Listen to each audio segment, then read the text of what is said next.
Oui, bonjour à tous. Bon sabbat. J'aimerais demander aux personnes qui sont responsables techniques de donner la possibilité, en particulier à France Béchard, de pouvoir avoir son micro ouvert parce que dans cette présentation qu'on va faire maintenant, elle va jouer un rôle important, même plus important que moi. Aujourd'hui, on va parler d'évangélisation relationnelle et de petits groupes, à travers en particulier une expérience vécue à Il est écrit. Et France Béchard est ma proche collaboratrice à Il est écrit pour ce qui concerne ces deux dimensions.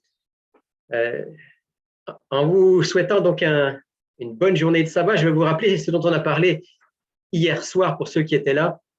On a parlé de la configuration de la population francophone au Canada, et on a parlé des défis qui étaient les nôtres. On a vu l'immense décalage qu'il y a entre la population francophone canadienne et la population adventiste francophone au Canada. Et on s'est dit qu'il y avait là certainement des défis que le Seigneur mettrait devant nous. Et si vous vous souvenez, j'ai surtout insisté sur l'importance d'être intentionnel. Intentionnel pour atteindre certains publics cibles que le Seigneur nous confie, en particulier les Canadiens français, donc ces descendants issus de l'immigration du 16e ou 18e siècle, qui sont très, très peu présents dans nos églises, et aussi les jeunes issus de familles adventistes, de l'immigration plus récente, qui, dans une large mesure, quittent nos églises et pour lesquels il faut absolument qu'on ait un plan, un projet, quelque chose d'intentionnel. Alors, quand on parle d'être intentionnel, en particulier pour ces deux publics cibles, et quand on pense en termes d'évangélisation, forcément, on doit être prêt aussi un petit peu à remettre en question nos approches traditionnelles. Traditionnellement, on va dire, surtout dans nos pays d'origine, et quand on vient au Canada, on reproduit un peu le modèle. Traditionnellement, l'évangélisation, ce sont ce qu'on appelle les campagnes d'évangélisation. D'ailleurs, tout à l'heure, le mot a été prononcé. Campagne d'évangélisation. Ou encore un mot que je trouve encore plus barbare, croisade d'évangélisation. Alors, ce mot-là, personnellement, je l'ai banni de mon vocabulaire, parce que quand vous dites croisade pour monsieur tout le monde, ça fait penser à quoi? Ça fait penser à la guerre. Les croisades, ce sont ces guerres qui ont été faites au nom de Dieu dans l'histoire. Et s'il y a un mot qui est incompréhensible pour nos contemporains, c'est bien celui-là. Alors, ça ne veut pas dire que si on ne parle pas de campagne d'évangélisation ou de croisade d'évangélisation, on ne peut pas avoir des temps forts d'évangélisation. C'est tout à fait possible d'en avoir. Mais de grâce, utilisons un vocabulaire qui est un vocabulaire compréhensible aujourd'hui. Maintenant, ce qui est intéressant, c'est que quand on regarde ce qui fonctionne en termes d'évangélisation, avec, par exemple, les Canadiens français, j'allais presque dire même jeunes ou vieux, il n'y a pas beaucoup de différence par rapport à ça, ou avec les jeunes issus de nos familles adventistes, mais qui ont pris du recul, on se rend compte que les campagnes d'évangélisation, ce n'est pas ce qui fonctionne vraiment le mieux. Je ne dis pas qu'il n'y a aucun résultat, mais c'est vraiment pas ce qui fonctionne le mieux. Et si on jette un coup d'œil à ce qui fonctionne, et en particulier si on regarde certaines églises, j'en parlais hier, certaines églises qui connaissent une croissance, en tout cas une certaine croissance, dans ces églises-là, généralement, l'évangélisation est essentiellement conçue comme une évangélisation relationnelle de personne à personne. Alors, on va parler d'évangélisation par l'amitié, on va parler d'évangélisation relationnelle. Ce sont aussi des églises dans lesquelles, souvent, presque toujours, il y a des petits groupes de partage. On fonctionne avec les petits groupes de partage. Et ça ne devrait pas être une surprise pour nous, parce que quand on regarde dans le Nouveau Testament, quand on regarde l'Église du 1er siècle, certes, il y avait des grands évangélistes. Et on pense à l'apôtre Paul, on pense à Silas, à Barnabas, on pense à ces collaborateurs souvent de l'apôtre Paul qui étaient des évangélistes publics, Apollos ou autres. Alors, il y avait ces champions de l'évangélisation. Mais si vous lisez bien le livre des Actes, et si vous lisez bien les épîtres, le nerf de l'évangélisation au 1er siècle, ce n'était pas les évangélistes publics, même s'ils ont joué un grand rôle, c'était cette évangélisation relationnelle. Relisez par exemple le chapitre 2, 3, 4, 5 du livre des Actes. Relisez le chapitre 11 du livre des Actes. Et vous alliez voir que le cœur de l'évangélisation, c'est l'évangélisation relationnelle et aussi, de manière toute particulière, les petits groupes. À Jérusalem, l'un des centres, des pôles d'évangélisation, c'était les maisons. Et on retrouve la même chose à travers les épîtres lorsqu'on est attentif. Et donc, ça nous a amené, il est écrit, à vouloir faire cette expérience d'être intentionnel et de dire, bon, on a une émission de télévision qui passe aussi sur Internet, on rentre en contact avec des gens, qu'est-ce qu'on fait à partir de là? Est-ce qu'on les invite à des campagnes d'évangélisation? Et on a décidé non. Ça ne veut pas dire qu'il n'y a pas de temps en temps des rencontres particulières. On a décidé qu'on allait aller dans le sens de cultiver une relation le plus possible avec ces auditeurs et de les inviter dans des petits groupes de partage. Et c'est une expérience qui, si elle n'est pas, on ne va pas vous dire que les résultats qu'on obtient sont extraordinaires, que c'est par milliers, mais quand même, ce n'est pas par milliers, mais c'est par dizaines. Des hommes, des femmes, souvent des Canadiens français, aussi, dans certains cas, des gens issus de l'immigration, eh bien, avancent et on voit qu'il y a des résultats dans les cœurs et il y a aussi des nouvelles églises, des nouveaux groupes qui se créent. Et là, je vais m'arrêter et je vais laisser la parole à France pour que tu nous expliques un petit peu, France, en quoi consiste cette expérience qu'on est en train de faire en ce moment avec l'évangélisation relationnelle et avec les petits groupes. D'accord. Alors, merci Rémi, merci à vous tous, merci pour votre présence. Ça me fait plaisir de partager avec vous parce qu'effectivement, il est écrit, on vit de belles expériences, mais moi, personnellement, mon expérience des petits groupes a commencé bien avant avec la formation qu'on a reçue souvent avec Pasteur Vaillant-Youth et puis avec Sylvain. Moi, je pense… Sylvain Duval, oui, pardon, Sylvain. Donc, l'idée, c'est que moi, je pense que ça part de beaucoup plus loin, même dans l'Exode. Hein. On le sait que dans l'Exode, lorsque Moïse gérait son peuple, le grand peuple d'Israël, Jéthro lui a conseillé de structurer le peuple d'Israël en chefs de 10, chefs de 50, de 100 et de 1000. Puis les chefs de 10, c'est l'équivalent des leaders de petits groupes. Donc, c'est vraiment la base du peuple où on s'assure qu'on prend soin. Moi, personnellement, on dirait que je compare les petits groupes à des petites pouponnières, des pouponnières spirituelles où on accueille les gens, où on en prend soin. Dans les pouponnières, il y a comme, je dirais, moins d'enfants que si on est dans un groupe de jeunes de 10 ans où on peut en avoir plusieurs. Donc, juste 10 au départ, c'est un symbole qui représente vraiment des petits groupes parce que normalement, nous, dans nos groupes, on essaie de ne pas dépasser 12. À ce moment-là, ce qu'on fait, c'est qu'on développe bien sûr l'amitié. C'est effectivement l'évangélisation par l'amitié. Ce qui est fort dans les petits groupes, c'est qu'on s'attarde beaucoup à l'individu, à ses besoins, à ce qu'il est. On prend les gens là où ils sont, tels qu'ils sont. On peut avoir des gens de tous les horizons, que ce soit plusieurs dénominations, mais ça peut être aussi, moi personnellement, j'ai eu l'expérience d'une personne homosexuelle qui est venue dans notre petit groupe.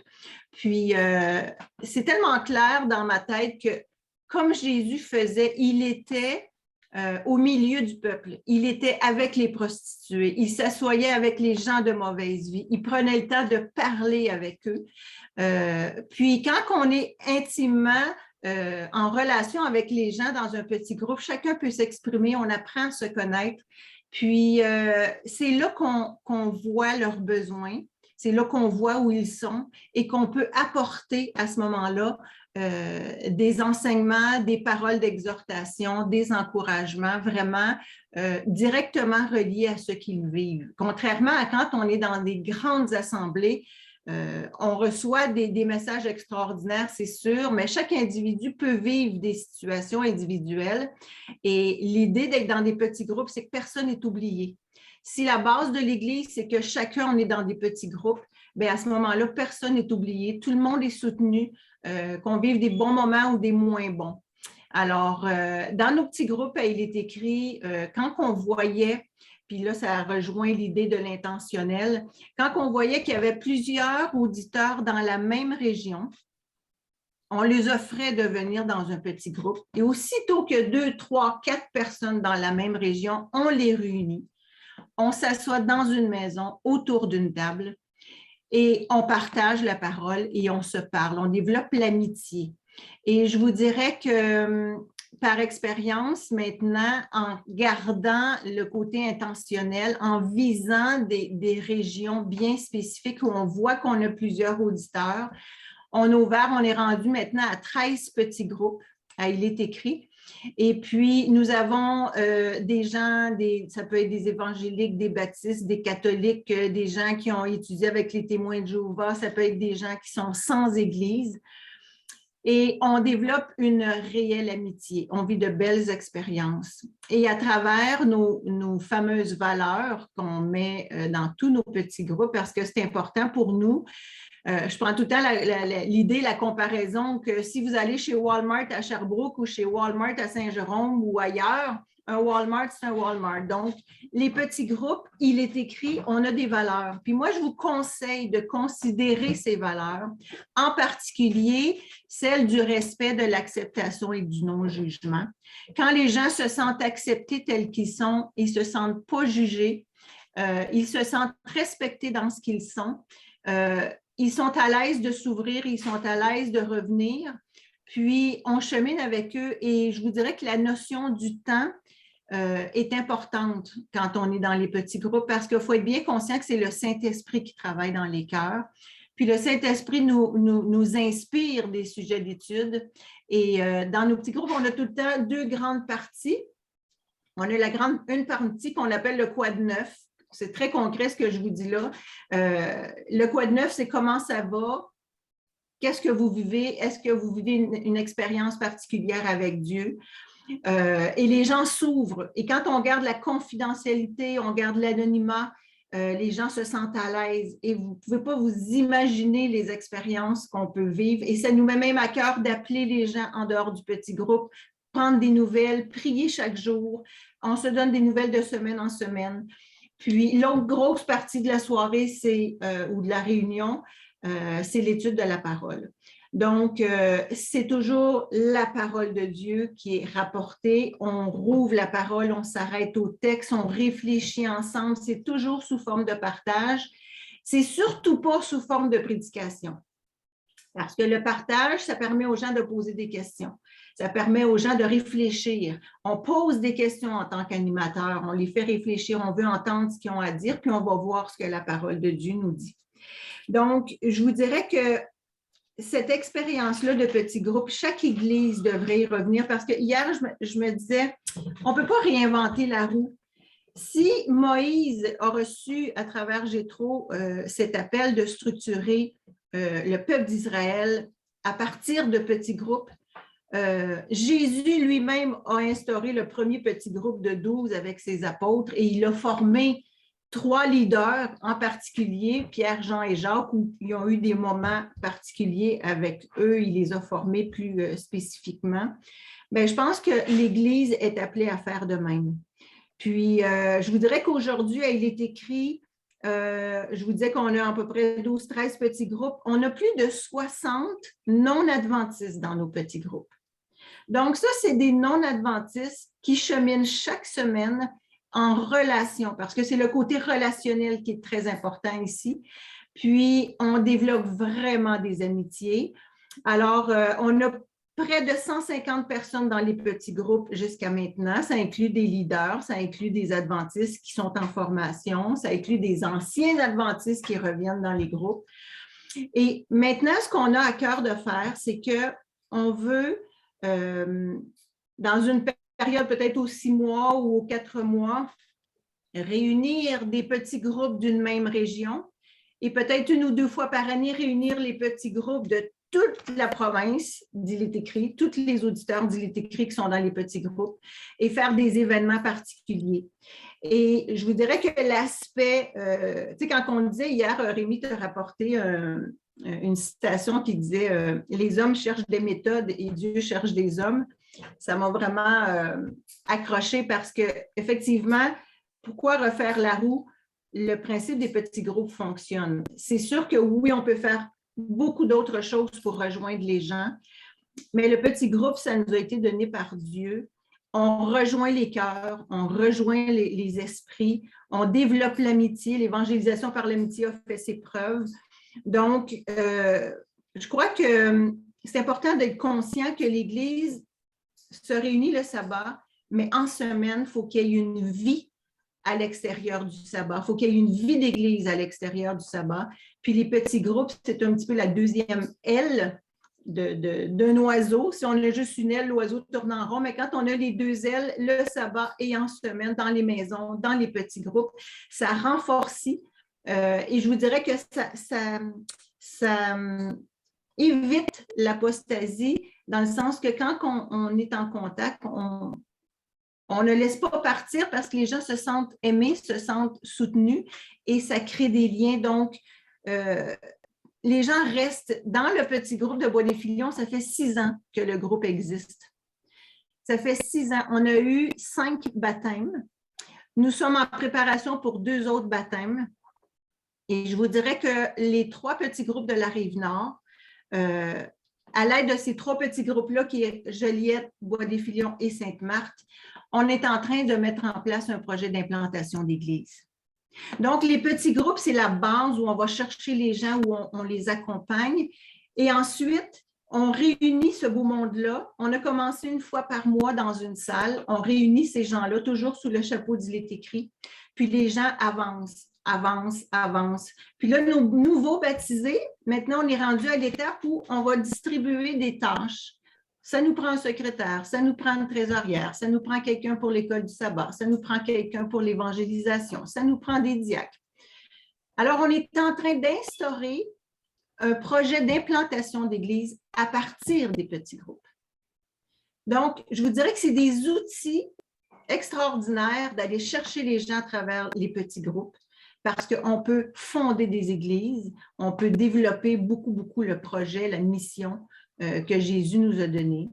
Puis, on a même été attentif au fait que, étant donné qu'il est écrit « Rejoins les auditeurs de toute la province et au-delà », au niveau du Québec, on voyait qu'on avait des gens isolés.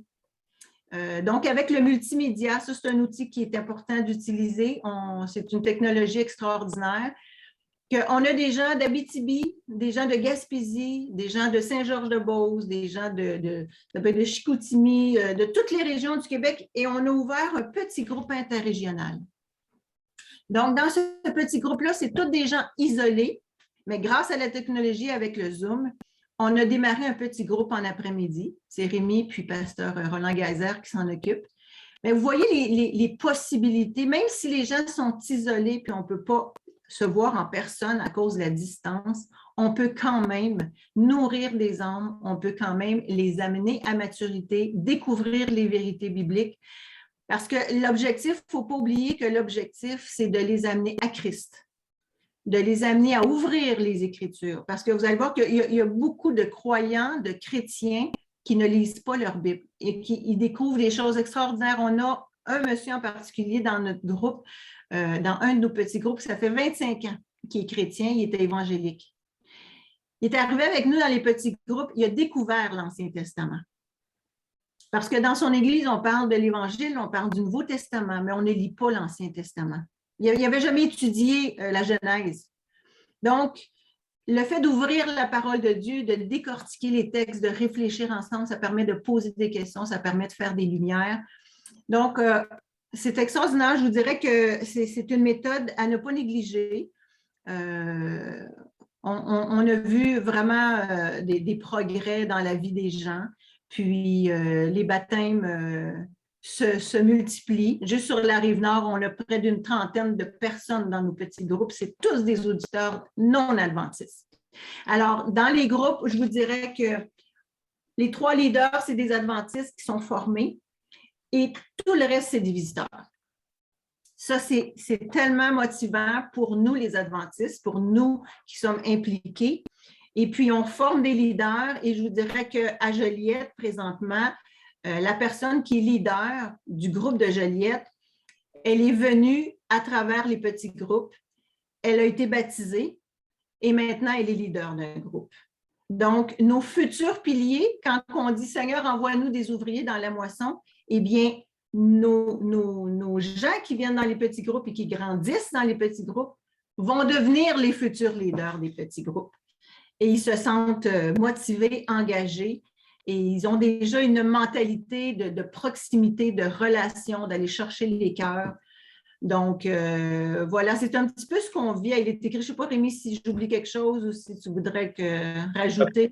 Peut-être tout à l'heure, simplement, il y aura la possibilité d'avoir un échange. Moi, je voudrais juste peut-être dire une ou deux choses en lien avec ce que tu as déjà mentionné. D'abord, rappeler que quand on parle de petits groupes, de groupes de partage, il peut y avoir des groupes qui soient des groupes constitués de membres de l'Église. Et ça, c'est tout à fait correct. Ça a sa place qu'il y ait des groupes, par exemple, de prière, des groupes d'études avec des membres de l'Église. Mais ce dont on parle là d'une manière plus particulière, puisque c'est aussi le cadre de notre week-end, on parle de petits groupes qui ont pour vocation d'aider des hommes et des femmes à rencontrer le Christ ou à grandir dans leur relation avec Christ. Donc, on parle de petits groupes d'évangélisation. Et donc, ça veut dire que ces petits groupes-là ne peuvent pas être des groupes constitués uniquement d'adventistes. Et moi, je vous mets en garde contre le fait de dire on va commencer entre adventistes. J'ai fait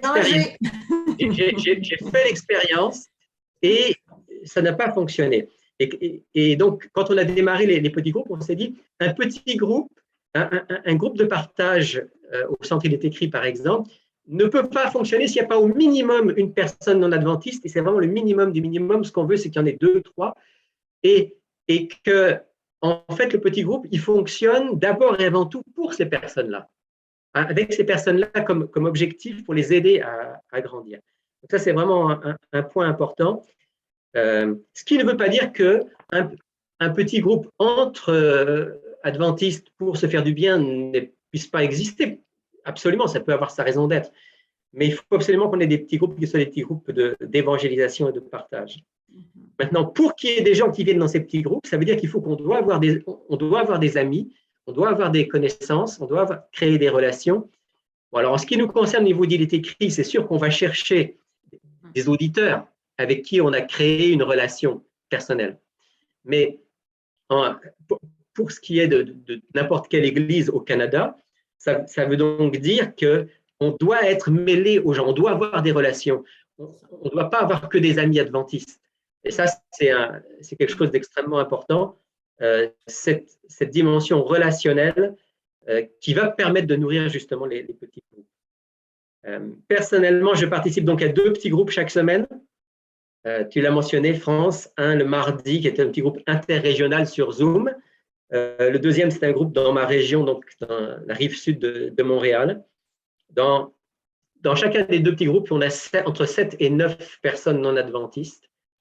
Et c'est une grande bénédiction. Et là, on a dans nos petits groupes des gens récemment qui ont demandé le baptême. Alors, ce qui est intéressant, c'est que quand ils ont participé à un petit groupe et qu'à un moment, vous les invitez à venir pour un événement quelconque à l'église ou un sabbat matin, ils viennent et ils connaissent déjà des gens. C'est ça. Donc, ce n'est pas difficile pour eux de venir parce qu'ils vont trouver des gens qu'ils connaissent. Et là, il y a toute une dimension relationnelle aussi qui facilite l'intégration. Ça peut prendre du temps. Je m'étais mis une petite note ici. Il faut rappeler que ça peut prendre du temps.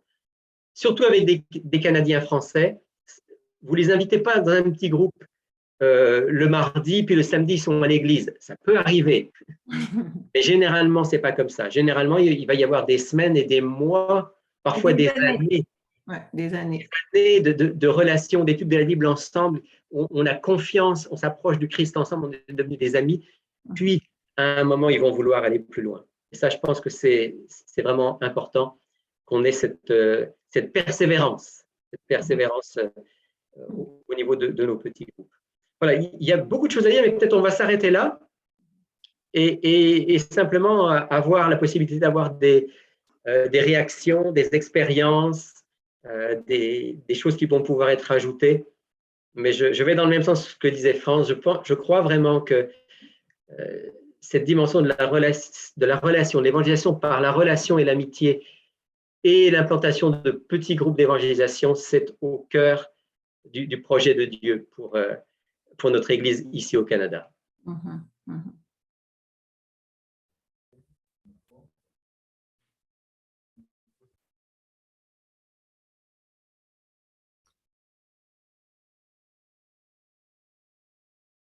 Donc, je veux remercier Pasteur Rémi Ballet et aussi Madame Bichard France Bichard pour votre présentation. C'était tellement beau d'entendre les témoignages de ce que Dieu est en train de faire dans la vie du monde francophone au Canada. Donc, quel bel sujet, petit groupe de partage et évangélisation relationnelle. Merci pour pouvoir partager votre expérience faite au sein du ministère Il est écrit au Québec et aussi donner votre réflexion sur le développement d'une évangélisation relationnelle à travers des petits groupes et aussi dans tout le territoire du Canada. Merci encore 1000 fois, merci. Donc, c'est le temps d'entendre des questions de la part de notre fameuse audience, des intervenants. Maintenant, c'est le temps d'inviter nos intervenants avec nous pour entendre leurs réactions et aussi partager leurs réflexions sur le sujet que notre pasteur Rémi Ballet et aussi Madame France Bichard venaient exposer ici avec nous. Donc, nos intervenants pour ce matin, nous avons premièrement le pasteur Daniel Boucan. Le pasteur Daniel Boucan, mes amis bien-aimés, chers amis, lui, il a œuvré dans 6 pays durant sa longue carrière pastorale. Il a aussi occupé des fonctions administratives à différents échelons dans notre organisation ecclésiale. Et ce pasteur Daniel, il a occupé le travail de secrétaire trésorier de l'Union de Sahel et aussi il a un intérêt dans la théologie pratique et l'ecclésiale. Nous avons aussi avec nous pasteur Paul Émile Esther, qui est aussi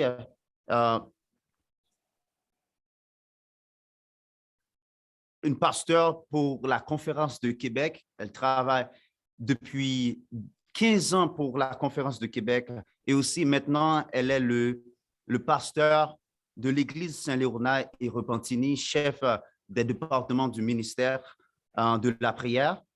Une pasteur engagée, dynamique, qui aime le Seigneur, qui aime partager l'amour de Dieu et l'amour de Jésus et aussi ses plans de sauvetage.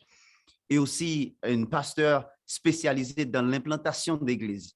Donc, nous vous souhaitons encore la bienvenue, pasteur Esther et pasteur Boucan. Nous avons aussi avec nous la famille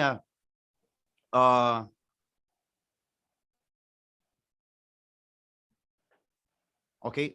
Nous avons aussi Madame France Bichard, qui est maintenant le coordinatrice de suivi auprès des intéressés du programme télévisé Il est écrit, adventiste d'origine québécoise, impliquée dans 2 projets d'implantation d'églises au Québec, collaboratrice de Rémi Ballet, pasteur Rémi Ballet, à Il est écrit, comme secrétaire depuis 2014 et ensuite coordinatrice de suivi auprès des auditeurs intéressés depuis 2019. Donc, nous vous souhaitons encore une fois la bienvenue. Donc, c'est le temps de donner l'occasion à l'audience de commencer à formuler leurs questions à propos de ce beau sujet, le sujet de petits groupes de partage et l'évangélisation relationnelle. Donc, si vous avez des questions, mais juste avant d'entendre les questions de la part de notre audience, nous voulons donner l'occasion à Pasteur Boucom, Madame Béchard et aussi Pasteur Paul Émile de commencer à partager votre expérience ou aussi est-ce que vous avez des propos, quelque chose à dire à propos de ce que Madame Béchard et Pasteur Rémi Ballet vient de dire? Et je crois que mon nom a été présenté en premier. Je vais prendre le devant et commencer. Bonjour à tout le monde. Ça fait un grand plaisir de vous voir. On ne voit pas beaucoup, on voit des écrans, mais on entend beaucoup de personnes. On voit quelques personnes. Pour moi, ça fait beaucoup plus plaisir si je vois les visages, mais je comprends un peu la situation. Je vais sauter directement dans le sujet. J'ai bien apprécié hier soir 2 mots de Pasteur Ballet, très important pour moi, intentionnel et relationnel. Je crois qu'on n'en parle pas assez, surtout l'intentionnel. Et aujourd'hui, j'ai apprécié France Béchard qui a mis quelques points précis sur la présentation. J'ai quand même eu le sentiment qu'on a été un peu restreint à Il est écrit, au groupe d'Il est écrit. Notre programme, je pense, c'est pour tout le Canada et je crois qu'il faut sortir un petit peu du cercle. L'expérience des groupes Il est écrit, c'est formidable, je dis gloire à Dieu. Mais moi, je suis en Ontario, ça fait un autre bout de chemin. Et il y a des personnes qui sont aussi ailleurs. Mais je voudrais reprendre, parce que ces 2 mots intentionnels et relationnels sont les 2 mots qui, très Pasteur Ballet, merci pour ces 2 mots. Il faut que ça résonne encore dans notre esprit, surtout le côté intentionnel. Pour être intentionnel, qu'on n'a pas été très souvent, il faudrait changer un peu les attitudes et les habitudes.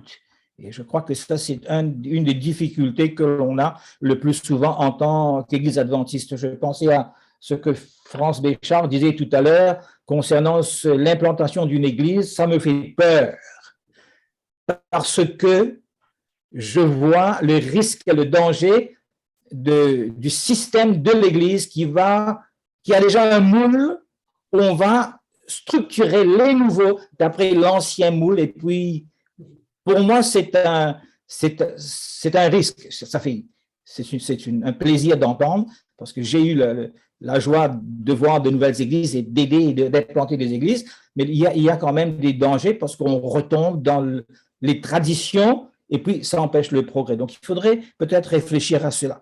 Mais concernant l'intentionnel, j'ai fait quelques petites réflexions. Il faudrait améliorer notre manière, nos attitudes pour être intentionnel. Donc, si nous voulons vraiment toucher les gens, il faut changer quelque chose, beaucoup de choses, même on dirait, les attitudes, les ajuster. France nous a parlé tout à l'heure de la pratique de Jésus, de s'asseoir avec des prostituées, des gens de mauvaise vie, ce qui est un peu rare et difficile à accepter parfois chez nous.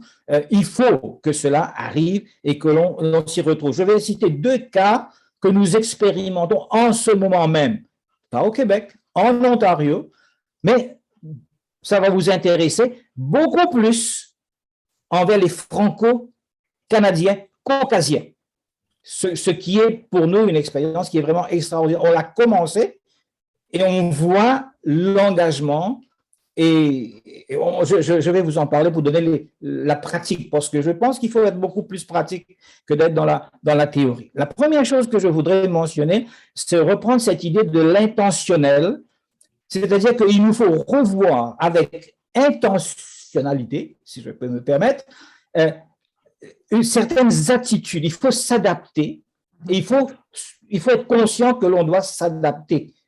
Parce que nous sommes trop esclaves de nos habitudes et on croit que notre langage, notre manière de faire, les gens comprennent et acceptent et s'intègrent. Pas du tout le cas. Nous parlons un langage qui est du Canaan et qui ne touche pas les gens qui sont autour de nous. Donc ça, c'est la première chose dont il faut se rappeler lorsque nous voulons être relationnels avec les personnes. La deuxième chose, il y a des structures dans lesquelles nous sommes adaptés, ajustés, qu'il faudrait réajuster. L'anglais dit « think outside the box ». Il nous faut penser en dehors du cadre traditionnel que nous avons. La troisième chose, c'est le programme que nous avons n'est peut-être pas adapté à la mentalité des gens autour lorsque nous leur parlons. Donc, deux expériences que nous vivons actuellement. Et je prends plaisir et j'exige même, parce que dans nos rencontres de prière, nous avons une partie, je vois les membres de mon église qui sont là, ils peuvent vous en témoigner, de partager ce qu'on a vécu pendant la semaine. Et je dois vous dire que j'ai été agréablement surpris d'entendre ce que les membres sont en train de faire. Premier cas, un membre d'église, je ne vous donne pas son nom, et c'est un nouveau membre d'église, qui est venu à l'église d'une manière tout à fait miraculeuse, extraordinaire. Ça, c'est une autre histoire relationnelle, parce qu'il y a une personne dans notre église qui me disait, pasteur, mais comment est-ce que qu'est-ce que je vais dire, qu'est-ce que je vais parler? J'ai dit, n'importe quoi, il faut parler. Tu dis bonjour, comment ça va? Il faut parler, et puis tu laisses le Seigneur te diriger dans ce que tu vas dire. Alors, il y a une dame qui m'a pris au mot. On faisait une sorte de vente de garage devant l'église. Et puis, elle dit, bon, le pasteur m'a dit de parler. Alors, elle s'est allée placer à l'entrée, sur le bord de la route, et elle a commencé à inviter les gens à venir. Elle ne connaissait pas la personne. Une personne est venue. Dans la conversation, la personne a exprimé des intérêts. À la longue, cette personne a rencontré d'autres, avait des questions spirituelles, a reçu des études bibliques et est devenue en église aujourd'hui. Cette personne s'est mise en action immédiatement. C'est peut-être un peu sa nature, son caractère, mais cette personne s'en va chaque semaine. Il s'en va dans un restaurant, dans une petite ville, il s'assoit et il regarde les gens. Et il entre en conversation, il établit la relation. Ça, c'est une relation intentionnelle. Il y va pour établir des relations. Et je crois que c'est une attitude, c'est peut-être pas donné à tout le monde, mais il y a certaines personnes qui ont le talent, qui ont cette facilité d'entrer en contact et de le faire. Et mais en même temps, nous devons apprendre cela à tous nos membres de l'Église. Quand on rencontre quelqu'un, il faut, même si on ne connaît pas la personne, dire bonjour. Je vois dans les endroits, il y a des voisins, on passe, ils ne lèvent même pas la tête. Ils ne regardent pas. Mais si on attend qu'ils nous regardent, on attendra longtemps. Il faut nous prendre le devant et dire bonjour, comment ça va? Il faut apprendre à établir les relations. Je crois que dans ce programme et ce séminaire, il nous faut pousser les gens à être plus pratiques et non pas à rester dans la théorie. Bonjour, comment ça va? Une fois que la personne répond, peut-être pas une longue conversation, mais la prochaine fois, une autre phrase. Il faut s'entraîner dans ce qui est relationnel pour pouvoir établir cela. Parce que l'inverse peut aussi arriver. Ne pas parler à son voisin peut donner à ce voisin une très mauvaise impression de nous. Okay? Et nous voulons avoir une bonne impression. Donc, il faut que ce soit vraiment intentionnel. C'est pour ça, Rémi, relationnel, intentionnel, c'est deux pôles qui doivent marcher ensemble dans la vie du chrétien qui veut être témoin. Alors, mais notre bonhomme, lui, sa pratique, c'est celui-ci. Parlant de petits groupes, il n'a pas un petit groupe organisé. Il est écrit qu'il lui a donné une liste de membres qu'il va rassembler. son petit groupe, c'est instantané. 3 personnes dans un restaurant, il engage la conversation, il y a un autre qui est de l'autre côté, il dit « Toi, comment ça va ?» Rapidement, son petit groupe de 2 est devenu 3, est devenu 4. Il le fait. Et pratiquement, chaque semaine, il a un témoignage à rendre de qui il a rencontré et de ce qu'il a dit.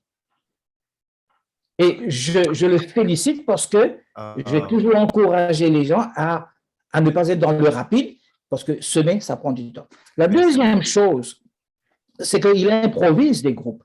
Il s'en va dans une résidence pour personnes âgées, pour les aînés. Et il va parler à une personne, mais il s'arrange pour avoir 2, 3 autres pour venir parler. Il crée, il improvise et il fait le groupe. Il n'attend pas qu'on lui donne un groupe que soit organisé. Nous, on attend, il est écrit, de nous envoyer les adresses de notre région pour pouvoir contacter. Les amis, votre base de données doit être mise à jour et nous attendons cela. Okay. Donc, ça va nous aider, nous allons profiter aussi. Oui? Donc, on va essayer de donner un peu de temps à les autres intervenants aussi. Donc, OK. Alors, une dernière phrase et je termine. Je vais terminer. Deuxième exemple, parce que j'avais mentionné 2. Deuxième exemple, j'ai un autre membre d'église qui a appris.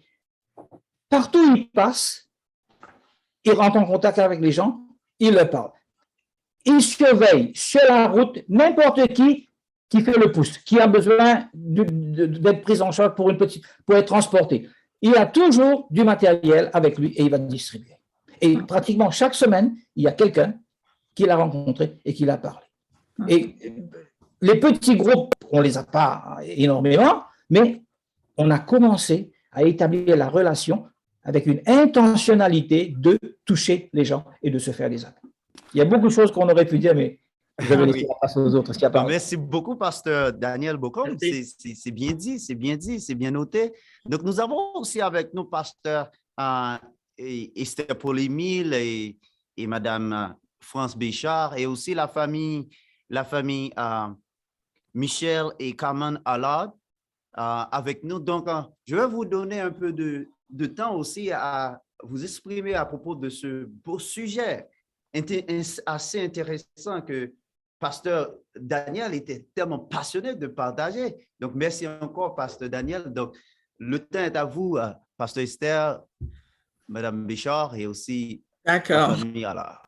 Je vais y aller. Alors, bonjour à tous. Je suis vraiment contente d'être là pour pouvoir participer dans ce programme d'évangélisation.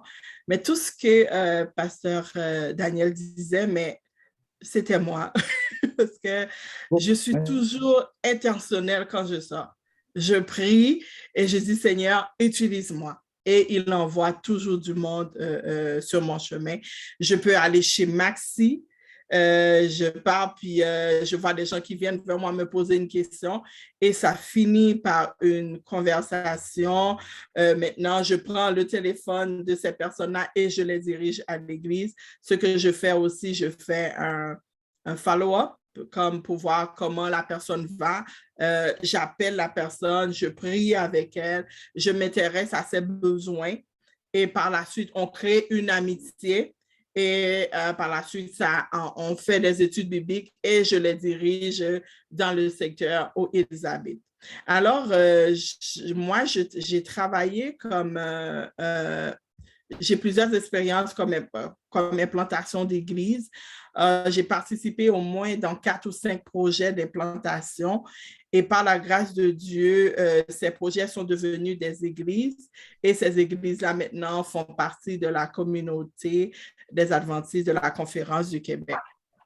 Alors, nous avons implanté une église à Laval. On avait utilisé le nom d'Il est écrit parce qu'on sait que Il est écrit ouvrait la porte aux autres identités parce qu'il est écrit est très, très connu dans notre communauté. Nous avons travaillé ensemble et aujourd'hui, on a un centre, on a changé de nom, c'est le Centre Eau Vive de Laval. Mais pour pouvoir commencer avec ce projet, nous étions intentionnels parce que j'ai travaillé avec Jean-Guy Tremblay dans ce projet. Et ce qu'on faisait, on avait une approche qui était très simple et que les gens pouvaient s'adapter.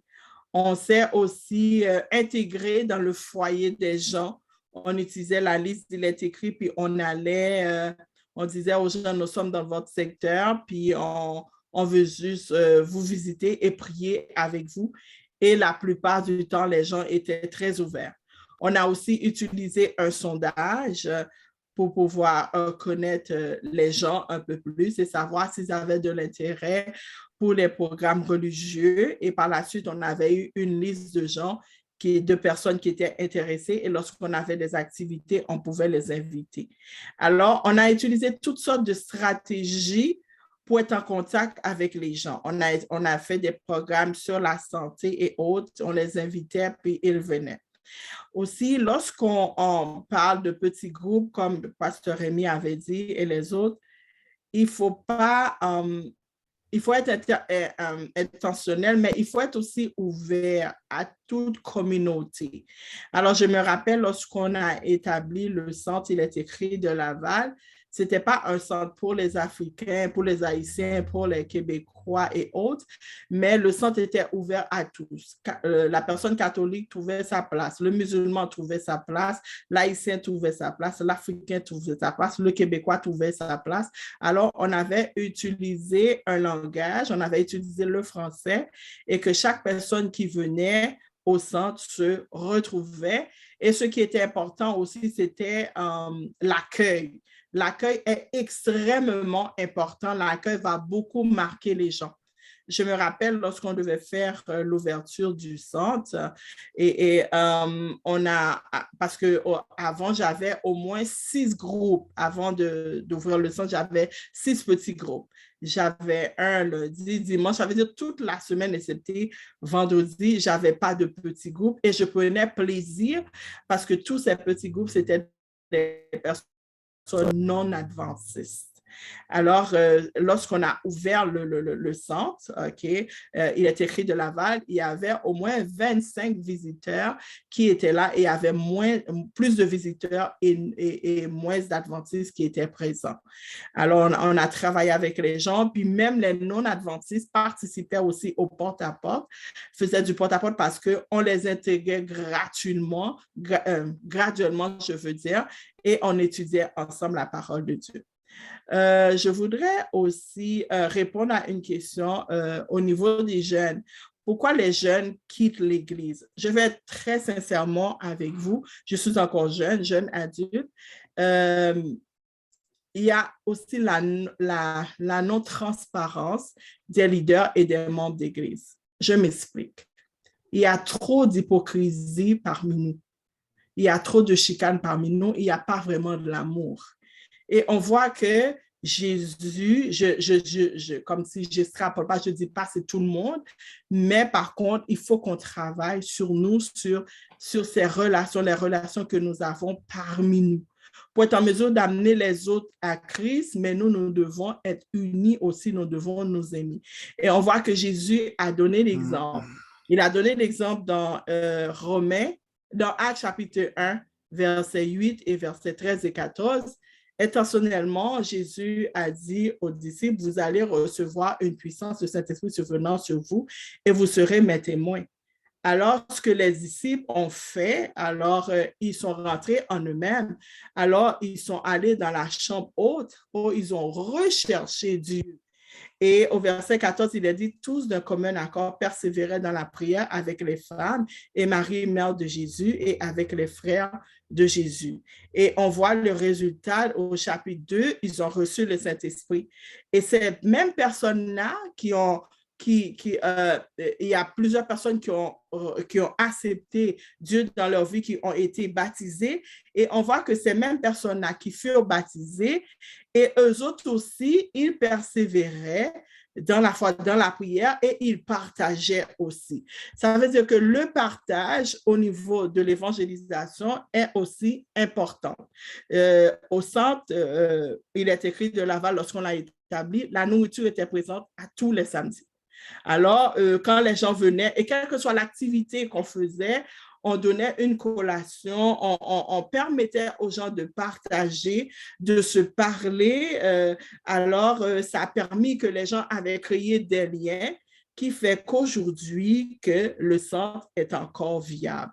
Alors, oui, alors je vais terminer. Alors, ce que je voudrais dire, qu'il faut être intentionnel lorsqu'on veut faire de l'évangélisation, c'est extrêmement important, et permettre à Dieu de nous utiliser. Il faut prier et en même temps agir, ne pas rester à la maison pour dire que Dieu va m'envoyer des gens, mais prier et aller vers les gens, et les gens sont déjà prêts à venir, mais Dieu va nous utiliser pour les amener à lui. Donc, merci, pasteur Paul-Émile. C'est bien dit encore. Merci, merci. Et c'est pour cela que j'ai beaucoup aimé, j'aime vraiment le commentaire de pasteur Guy Lacousse qui parle de appartenance, croyance et devenir comme la bonne séquence pour faire des disciples. Donc, c'est bien dit, pasteur Guy Lacousse. Donc, je vous donne aussi l'opportunité, la famille Allard et aussi Madame Bichard, pour votre proposition ou des propos de circonstances. Bonjour à tout le monde. Merci pour l'opportunité de nous donner de contacter. Je veux dire, pour moi, c'était plus difficile, c'est de faire des contacts. J'ai travaillé, on a commencé avec le pasteur Ballet, un groupe à Saint-Jérôme. On avait beaucoup de contacts il est écrit, on a travaillé avec ce monde-là. Et on a eu un bon petit groupe. Après ça, on avait travaillé à Chicoutimi. On avait aussi des contacts des écrits. C'était aussi une bonne expérience. Et après ça, on a déménagé au Nouveau-Brunswick, dans la région de Bouchtouche. Et là, on n'avait pas de contact des écrits. On avait très peu, ça n'a pas marché. Alors, on a dû faire des contacts par la poste ou envoyer des invitations pour des études de Bible. On a eu une certaine réponse. On a commencé un groupe d'études. Je pense qu'on a fait 3 ou 4 groupes d'études de Bible dans les années qui ont suivi. Et le Seigneur a béni aussi encore. Okay? Donc, nous, on a fait surtout pas des petits groupes d'études de Bible ensemble. Puis, on avait gardé l'esprit de famille. On est une famille, on est des amis. Okay? On n'est pas plus un, plus haut que l'autre. Okay? On est tous égaux. Puis après, bien, le Seigneur, après 8 ans à Bouchtouche, le Seigneur nous a appelés à venir travailler dans la région de Madawaska, où là, il n'y avait aucun contact. On a commencé à zéro. Et il n'y avait pas de contact non plus d'écrit. Donc, pour nous, c'était le défi, c'était comment rejoindre les gens. On ne connaît personne. Okay? Alors, on a commencé par la publicité, encore par les journaux. Puis, finalement, faire une distribution d'invitations d'études de Bible par la poste. Et là, on a eu des réponses aussi. Donc, présentement, ça fait un peu plus que 2 ans qu'on travaille dans la région. Ça fait 3 ans qu'on est ici, mais ça fait, on a commencé par s'établir. Après ça, on a commencé à travailler.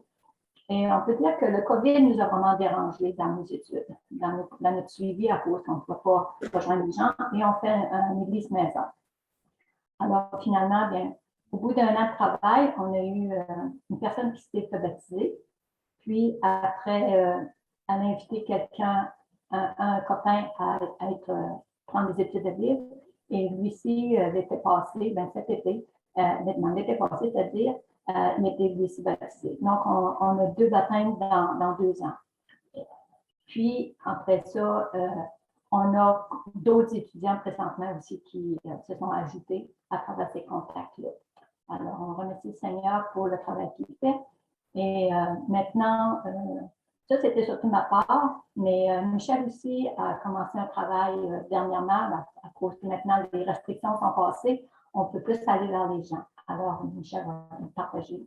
Oui, moi, je fais du porte-à-porte, je vais de maison en maison, et puis je peux avouer qu'avant d'aller faire porte-à-porte, j'étais vraiment nerveux, j'étais vraiment telle une grosse bataille, mais je priais, je disais, Seigneur, donne-moi la joie de faire ce travail. Puis je peux vous dire une chose, c'est que ça fait 3 semaines que j'ai commencé, et j'ai des bénédictions extraordinaires, et j'ai des rencontres extraordinaires, et je dis merci Seigneur. Des personnes qui pleurent, des personnes, tu sais, je distribue des livres, Jésus-Christ, Tragédie des siècles, vers Jésus, en tout cas selon les besoins. Puis je dis aux gens, ils me demandent des fois pourquoi que je viens frapper à leur porte. Eh bien, c'est parce que Jésus m'a donné la mission d'aller faire du porte-à-porte par amour pour vous et par amour pour Jésus. Et puis, les gens sont vraiment touchés. Et je rends gloire à Dieu pour tout cela, parce qu'on voit vraiment Dieu à l'œuvre. Et ça demande une consécration totale et entière et une confiance totale en Dieu. Et je remercie le Seigneur pour l'œuvre qu'il accomplit dans nos cœurs et la joie qu'il met dans mon cœur de pouvoir aller visiter les gens, voir leur réaction, voir leur transformation. Puis je dis, Seigneur, c'est une joie extraordinaire. Et je n'ai que de la reconnaissance dans mon cœur pour ce que Dieu fait. Et je dis, merci Seigneur de nous employer. L'âge a peu d'importance. OK? Moïse est allé, il avait même 120 ans, puis il est encore à l'œuvre. Seigneur, il n'y a rien à ton épreuve. Je suis entre tes mains, ton instrument. Bénis-moi et bénis ceux que je vais rencontrer.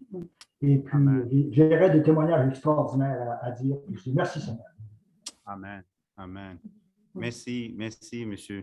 Michel et Carmen Bella pour votre présentation. C'est bien, c'est extraordinaire ce que le Seigneur est en train de faire dans la vie du monde ici au Canada. Madame Bichard, je pense que vous avez quelque chose à nous dire. Bon, c'est sûr que j'ai eu ma part de partage tantôt, mais je voudrais juste répondre un petit peu peut-être sur ce que Pasteur Boucon a dit tantôt quand il parlait. C'est un défi, effectivement, les petits groupes, quand on parle d'une nouvelle structure et tout ça. Mais moi ma réaction, c'est ça prend de nouvelles outres pour mettre du nouveau vin. Et c'est comme un peu une petite réforme qui s'installe tranquillement. On ne peut pas défaire l'ancienne, mais on peut construire avec une nouvelle. Donc, ça, c'est faisable. Puis, je pense que oui, il est écrit, on est prêt à travailler. On travaille d'ailleurs avec les églises locales parce que Dieu a permis qu'il est écrit rejoindre des auditeurs de partout. Maintenant, on travaille avec les églises locales, on forme des gens parce que c'est important que quand on transmet des auditeurs aux différentes églises, on a des collaborateurs formés pour qu'on ait la même approche, la même façon de faire, évidemment, parce que les auditeurs, quand ils nous contactent, il faut être bien conscient que quand ils nous contactent, eux, ils regardent une émission de télévision puis ils ne recherchent pas nécessairement l'Église adventiste. Hein. Donc, ça prend de la sagesse, ça prend une façon de faire pour ne pas les brusquer, puis on veut les conduire à Dieu d'abord et avant tout. Puis, je pense que l'important, c'est ça, c'est de travailler pour les amener à Christ, puis d'avancer à leur rythme. Tu sais, l'expression « marcher au rythme du troupeau ». Donc, Jacob, c'est ce qu'il a fait. Donc, on est appelé à ça. Alors, oui, on est prêt à travailler avec les églises locales. Il n'y a aucun problème avec ça. On a cependant changé notre approche à cause de la loi sur la confidentialité. On ne peut plus prendre la liste des auditeurs d'une région et la donner à une église. Ça, c'est une raison, mais il y a aussi l'image d'Il est écrit. On veut s'assurer que les gens qui travaillent au nom d'Il est écrit travaillent de la façon d'Il est écrit, de la même façon qu'il est écrit. Donc, si vous voulez collaborer avec nous, on a des auditeurs de la région d'Ontario. Il faut juste voir où ils sont exactement. Mais tout est possible quand on travaille ensemble, dans l'unité, puis avec l'aide du Saint-Esprit. Fait que continuons à vouloir travailler pour Dieu, puis on le remercie pour ce qu'il fait. Toute la gloire lui revient, évidemment. Donc, Pasteur Rémi Barlet, nous voulons avoir votre proposition ce matin. Non, je pense qu'il y a beaucoup de choses qui ont été dites. Bon, je vais reprendre ce que disait Daniel tout à l'heure quand il disait hier, peut-être le mot à retenir en premier, c'était intentionnel. Peut-être certainement qu'aujourd'hui, c'est relationnel. Dans le sens que c'est vraiment… Jésus était le maître de la relation. Quand je lis les évangiles, je suis toujours frappé de sa capacité de s'approcher des uns et des autres avec cette sagesse pour reconnaître leurs besoins, pour dire les bons mots, parfois interpeller sérieusement, mais toujours faire avancer la personne. Donc, je crois que Dieu veut qu'on pense l'évangélisation en termes de relations et de relations personnelles. Merci beaucoup pour les témoignages qui ont été donnés. Je suis très reconnaissant envers Dieu pour ce que Daniel a partagé, pour ce que Carmen et Michel ont partagé, pour ce que Esther a partagé. Continuons à aller dans ce sens-là et j'irai dans le même sens que France. On ne va pas tout changer d'un seul coup. Le Seigneur, peut-être à un moment, va faire un grand bouleversement, mais soyons persévérants et intentionnels pour aller dans cette direction de l'évangélisation par la relation et avec les petits groupes. Amen, amen, amen. Donc, je pense que c'est le temps de wrap up, de clôturer ou de terminer avec notre conversation de ce matin. Donc, je veux remercier Pasteur Rémi Ballet, Pasteur Daniel Boucom, Pasteur Esther Paulimine, Madame France Bichard et aussi la famille Michel et Carmen Allard pour votre collaboration avec nous ici à Birmingham University Ministry Center. Donc, ce moment, je veux vous donner l'opportunité aussi de nous donner quelques recommandations parce que nous voulons proposer ces recommandations-là à l'Union adventiste du Canada. Donc, je veux commencer avec vous, Pasteur Daniel. Est-ce que vous avez des recommandations? Qu'est-ce qu'on peut faire maintenant? Donc, nous vous donnons 10 secondes pour ça. OK. Je pense que c'est très difficile de donner des recommandations. Le Canada, c'est 5000 kilomètres d'un bout à l'autre et les gens ne sont pas les mêmes, donc c'est très difficile d'appliquer le même conseil à tout le monde. Mais je pense qu'en général, il faudrait commencer petit.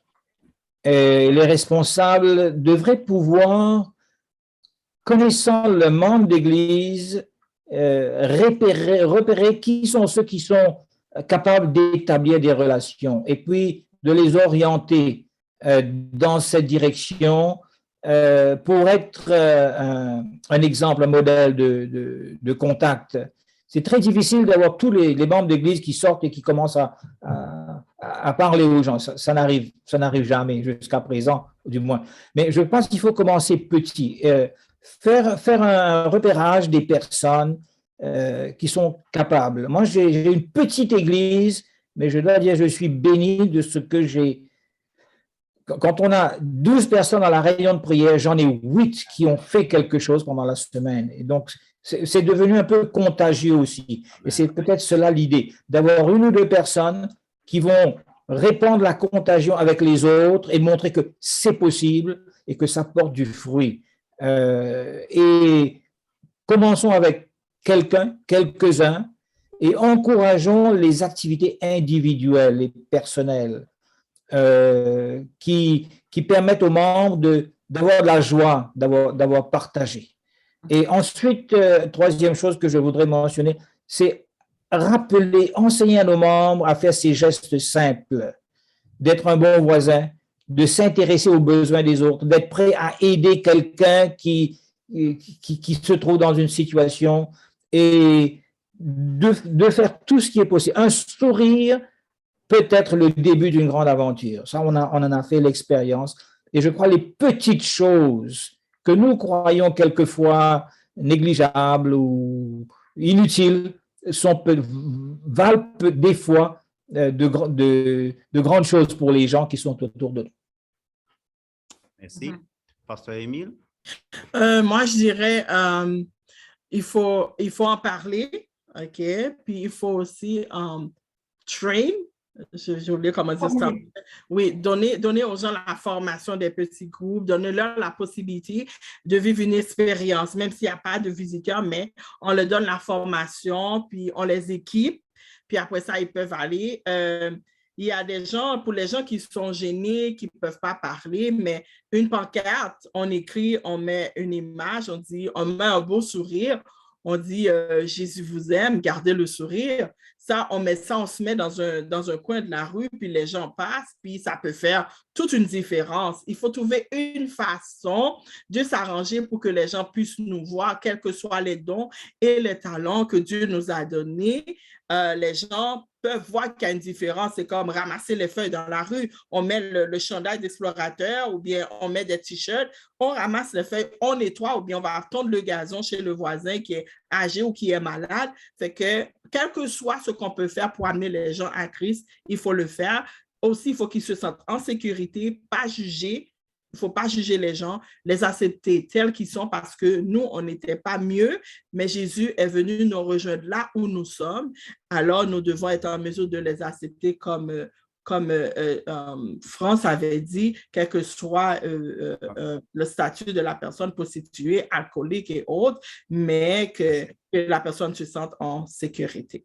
Merci, Pasteur Paul-Émile. Donc, 5 secondes à la famille Allard. 5 secondes. Qu'est-ce que vous pouvez nous recommander? Je me suggérerais qu'on puisse avoir plus de livres de Ellen White disponibles parce que maintenant, on ne peut même plus avoir une série des livres d'Ellen White, ni en Europe, ni au Canada ou aux États-Unis. OK. Moi, si j'en ai, je ne sais pas où on peut trouver. Ensuite, on pourrait aussi, du côté anglophone, on peut avoir des grèves controversées en abondance pour être distribués gratuitement. Mais est-ce qu'on peut avoir des livres en français qu'on peut être distribués gratuitement? Puis avoir aussi un programme d'étudiants, des étudiants dans la période d'été qui pourraient aussi être employés pour distribuer ces livres-là gratuitement.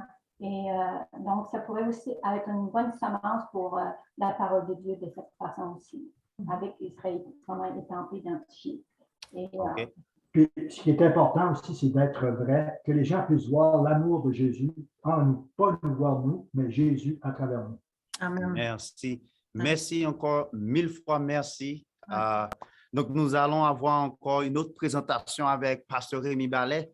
Donc, je vous donne 5 minutes de pause, mais juste avant, on va clôturer avec une prière. Puis, je vous donne 5 minutes et nous vous attendons encore pour une autre présentation assez charmante encore avec notre pasteur Rémi Ballet. Prions le Seigneur. Notre Père et notre Dieu, nous te remercions infiniment, Seigneur, pour cette grâce de nous donner l'amour pour partager avec les uns les autres et aussi merci pour ton Saint-Esprit, merci pour les pasteurs, les laïcs, les frères et sœurs qui partagent dans les petits groupes et dans l'évangélisation. Merci pour cette question d'intentionnalité qu'on parle, cette idée de relation. Aide-nous, Seigneur, à être vraiment intentionnel et relationnel dans la façon dont nous présentons l'Évangile, la bonne nouvelle de Jésus-Christ. Aide-nous, Seigneur, à approcher de toi. Aide-nous à te montrer de la façon dont nous parlons, dans la façon dont nous réagissons chaque jour. Sois avec nous, Père. Bénis-nous, bénis ce programme, Seigneur. Sois avec nous dans les autres sessions, Seigneur. Qu'il en soit ainsi dans le précieux nom de Jésus-Christ. À lui revient la gloire, l'honneur, la magnificence, la louange de maintenant et pour toute éternité. Amen. Donc, je vous